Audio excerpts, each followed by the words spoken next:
Bonjour à tous, on se retrouve pour une nouvelle vidéo. On est mercredi, c'est le jour des enfants. Et aujourd'hui, je vais vous parler de chargeurs BlueSmart. Donc les petits chargeurs BlueSmart. Ici, c'est un IP22, donc la classe de protection la moins efficace, entre guillemets, puisque les connexions sont disponibles à la main, comme ça. Et donc ces chargeurs-là, ça va être des petits chargeurs qui vont être très pratiques pour les petites installations. C'est des chargeurs qui vont de quelques ampères, je crois que 5, même 4-5 à 30 ampères pour ce modèle ici, le IP22 30 ampères. Et donc l'avantage c'est que de toute façon, ces produits sont tous en smart, donc vous aurez toujours l'application en fait. Il n'y a pas de modèle non Bluetooth et Bluetooth. Là pour le coup, vous avez tout en Bluetooth. Donc je vais me connecter comme d'habitude à l'application. Je vous rappelle les règles d'usage. Je vous invite déjà à regarder les précédentes vidéos, mais lorsque vous êtes dans l'application, vous avez les appareils notés en local. Vous avez plus ou moins de signal Bluetooth de détecter en fonction de la proximité qu'on a avec l'appareil. Vous avez un mode démo qui est disponible juste en téléchargeant l'application et sans avoir de produit. Donc ici, je me mets dans BlueSmart. Comme on peut le voir ici, il y a de nombreux modèles. Le plus petit, c'était bien un 4 ampères IP65. Donc on a trois gammes dans les BlueSmart, enfin trois produits. Ça va être le IP22, comme je vous disais, le IP65 qui est étanche à l'eau et la poussière, et le IP67 qui est complètement étanche et même immergeable. Donc, on va plutôt utiliser le IP67 en extérieur ou dans les cales d'un bateau. Enfin, vraiment là où on a besoin, on a une forte humidité et on a besoin que ce soit extrêmement étanche. Donc, moi, je vais me connecter sur notre IP22 30 ampères. Et donc ici, comme information, on aura la tension, le courant, l'état de charge de la batterie. On aura un graphique pour montrer le type de courbe. Donc on peut avoir une absorption, un bulk, REC, ça c'est pour à mon avis oui, c'est une charge de reconditionnement, donc c'est pour booster la charge. Le mode float et après le mode stockage qui permet de maintenir la batterie encore un petit peu plus bas en tension. Pour la durée de vie, c'est un peu mieux, mais tout en la maintenant. On a l'historique. Comme le régulateur MPPT, c'est un historique avec des histogrammes dans lequel on a les heures de charge, le comptage en ampères-heure de la charge effectuée. Donc est-ce qu'on a chargé 10 ampères-heure sur toute la charge ou est-ce qu'on a fait plus? Donc voilà, vous avez tout ce détail. Le type de charge, est-ce qu'on charge une batterie lithium? Est-ce que c'est l'algorithme personnalisé? Ici on voit, est-ce qu'il y a une charge de reconditionnement? On voit également dans l'historique le temps de fonctionnement du chargeur depuis le début, depuis son premier fonctionnement, les ampères-heure en cumul de toutes les charges complètes, le nombre de cycles de charge, les cycles terminés, le nombre d'allumages, etc. Ce qui est intéressant aussi, forcément pour un chargeur, c'est de choisir le type de batterie qu'on va charger. Comme encore le régulateur MPPT, ça va être toujours la même entre guillemets rengaine. On va choisir le type de tension, que ce soit la tension d'absorption ou la tension de float, enfin le mode en fait, on clique directement par exemple sur lithium-ion et on a la charge en lithium. Si on veut une remise en état, là on a normal plus remise en état, ou élevé plus remise en état. Si vraiment la batterie est un peu mal en point, on la monte jusqu'à 14,7 et en plus vous avez vu sur la petite courbe, il y a un petit écrêtement qui permet de faire une charge de reconditionnement.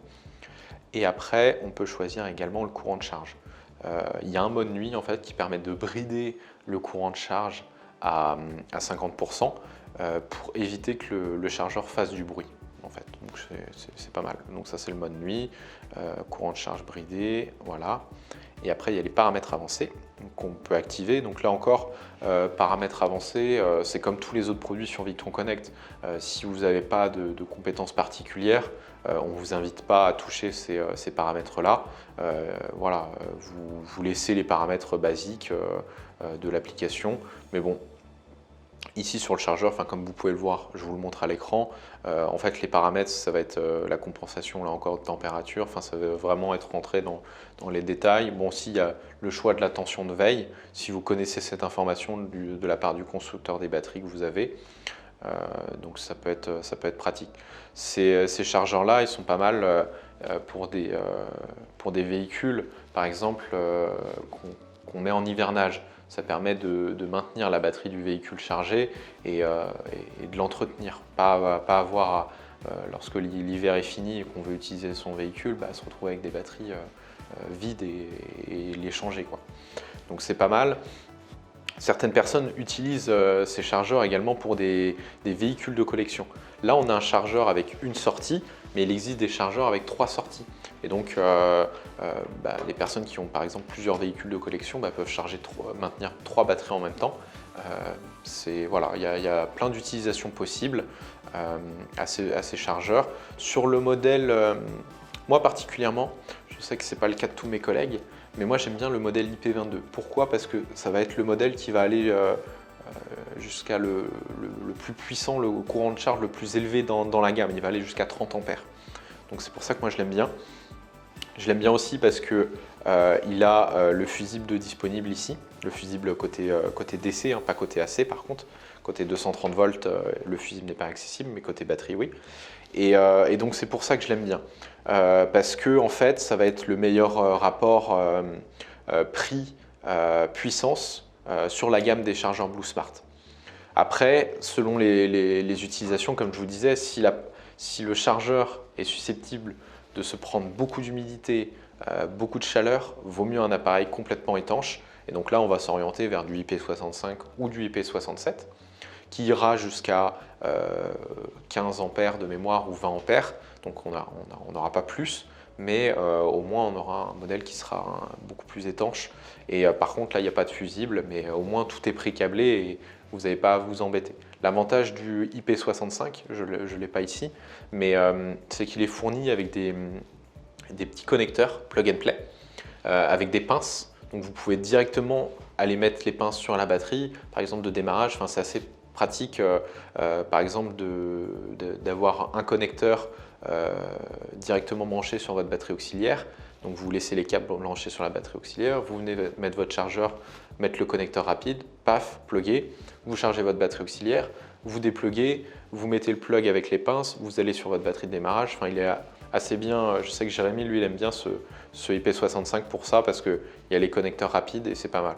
Donc selon votre utilisation, vous avez le choix sur cette gamme-là. C'est des chargeurs qui sont plutôt abordables, honnêtement, pour la qualité. Quand on voit des chargeurs automobiles, que ce soit, je ne vais pas citer de marque, mais dans les magasins automobiles, on a des chargeurs pour une soixantaine d'euros, une centaine d'euros, peut-être moins, des fois des 20 euros, mais ça va être des mauvais chargeurs. Là, pour 100-200 euros, vous avez un chargeur qui est quand même bien efficace et bien durable dans le temps, d'une bonne marque.